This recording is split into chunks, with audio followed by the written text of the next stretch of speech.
What is up, guys? Welcome to my channel. Thanks for joining me. If you have, I'd appreciate a like and a subscribe if you enjoy the video. Um, this is my little short mini preview of the upcoming UFC fight pay-per-view between Topuria and Charles Oliveira, and obviously Pantoja and Kai too. It's a bit underwhelming, this card, for me personally. Not to be a Debbie Downer, but a lot of people are hyping this card up way more than it is. Some good fights, some decent-ish star power for hardcore MMA fans, but for a casual, there's no superstars on the card, and even the fights aren't the best. I'll be honest. I mean, to hardcores, I guess, like a Marab or a Dricus Duplessis, no one's going to know who the hell they are, even though they're champions. People who don't know much about the sport probably won't even know who they are. But to us, they're superstars. Charles, people are going to be pissed off with my opinion of this, but at the end of the day, he's coming off two fights where he lost to Sarukian, and in a way, you could kind of say he looked dog shit against Chandler, because the fifth round didn't go great for him, even though he probably won it still.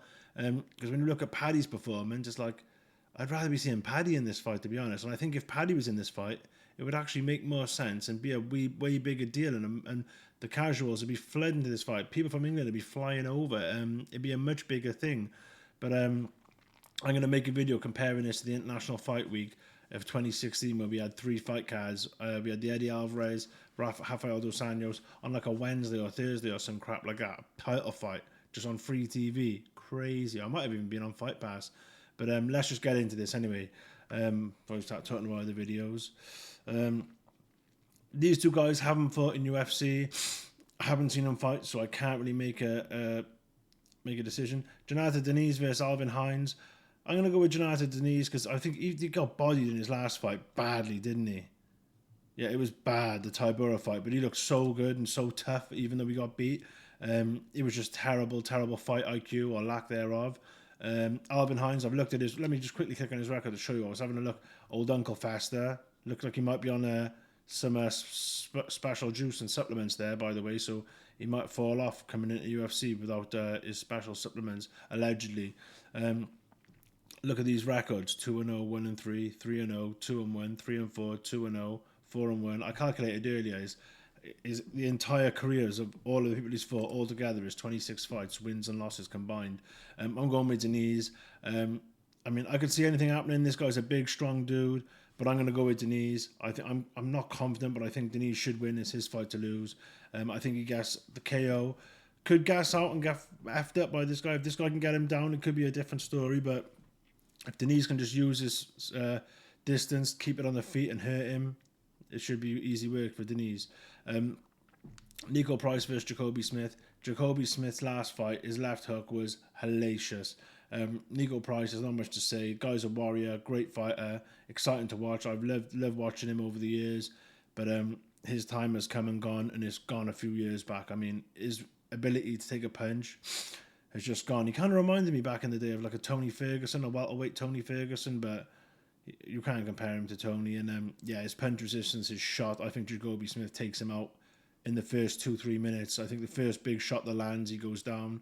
And if he doesn't finish him on the ground, the next big shot that lands, the referee will probably be stepping in. Terence McKinney versus Borsha Vlashishev Slavaclaus. Vlashishlav?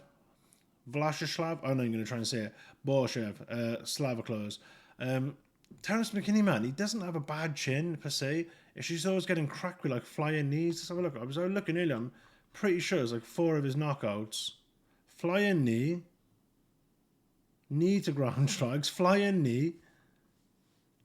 Crossweight. Head kick. Yeah, he's always getting a head kicked and flying knee and shit. So I don't think McKinney's necessarily got a bad chin. He just got bad luck more than anything. This is going to be probably fight of the night. Borshev, he's 3-4-1 now, damn. Borshev does seem like he's a bit wishy-washy these days. So I'm going to favour McKinney. I think it goes to a decision, but obviously if the finish does happen, it'll be a Slavaclaus with a crazy Vitor Belfort on Luke Rockhold type spinning back heel kick.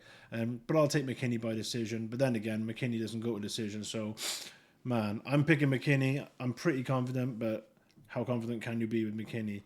Vivian Araujo versus Tracy Cortez. Tracy Cortez hasn't beat anyone apart from Jazz Devicius. but I'm still going to take Cortez, obviously by decision, because what else is it going to be? It's a women's fight. Next, Hydra Mill versus Jose Delgado. I think it's going to be a little decent scrap. I'm going to go with Hydra Mill by, I was thinking KO, but I'm going to go decision, because these days that's all the UFC does, is go to decision, innit? Fighters in UFC these days. Hermansson versus Rodriguez. If Hermansson doesn't get a cheeky submission, I'm taking Rodriguez by brutal TKO and via Hermansson curling up in the fetal position, as Chuck used to say. Talbot versus Lima. I'm going with the Jungle Boy Lima. I can't stand Talbot. There's just something about him that's just so irritating. I just want to, I mean, it was so satisfying to watch him get his ass whipped by Barcelos, but I just really want to see him get KO'd stiff. This isn't the guy to do it, but it's a put up or shut up time for this kid.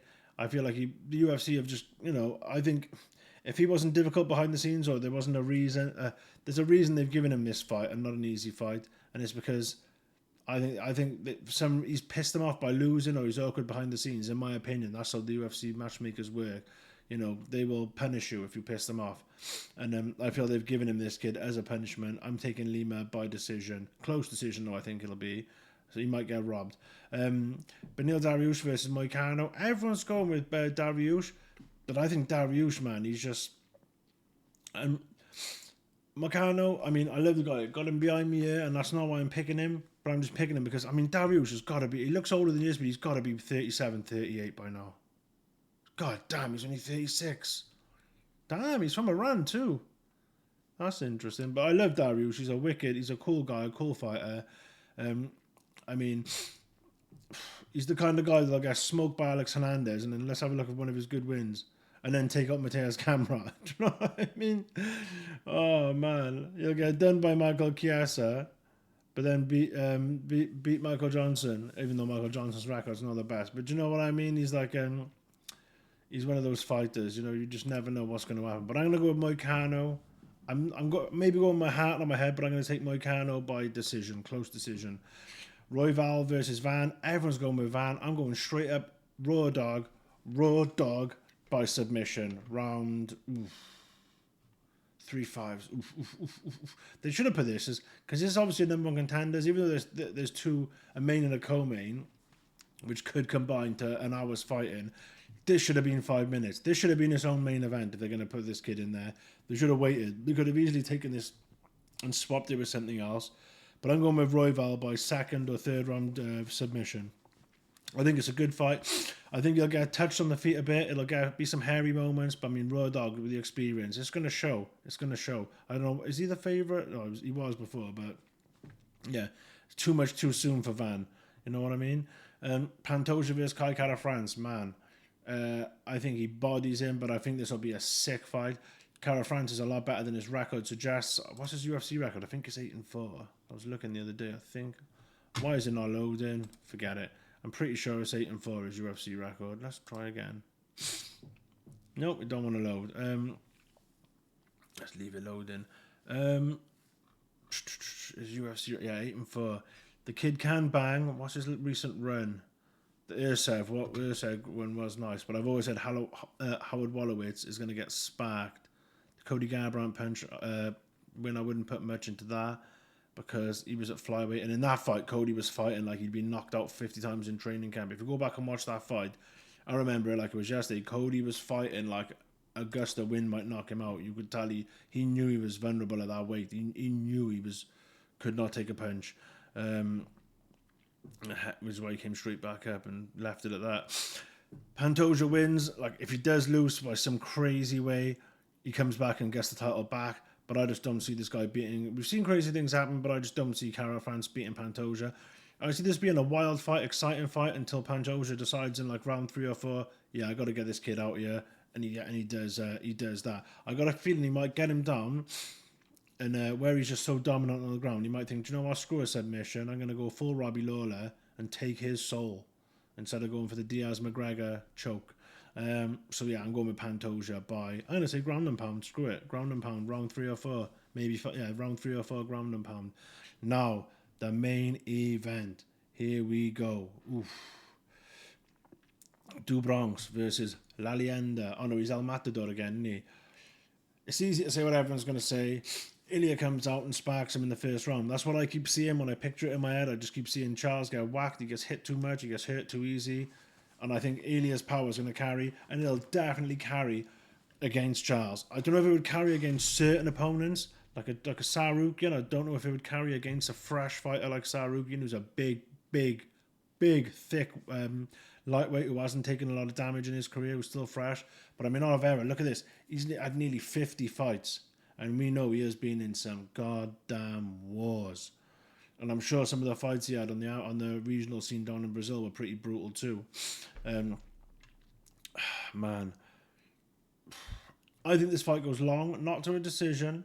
I think Topuria gassed it in the end, but I think that whole time he's going to be dancing in the jaws of an alligator, because at any moment the Bronx could strike, and anyone who thinks he can't is just stupid. He's got the most finishes in UFC history for a goddamn reason. The guy's good everywhere. He's battle tested. He's a warrior. He's a goddamn warlord. Anything could happen here. What, featherweight worldwide, ranked 17? What the hell? That's obviously some kind of mistake. I can't even bother going into that. But a moderate underdog, oof, heavy favourite. I mean, it's so easy. I do feel like Poirier's going to get him out there in the first round, because it's so easy to say that, and that's what everyone's going to say. And the funny thing is, everyone's going to say that, everyone expects that, and then when it happens, if it does happen, everyone's going to be like Rogan and people online, oh my god, oh my god, like they've just seen something they never expected, even though that's what they said all along. That's what people will be like. That's the funny thing about UFC. They're like, yeah, this guy's going to win in the first round by KO. The guy wins in the first round by KO, and everyone's like, oh my god, I can't believe it.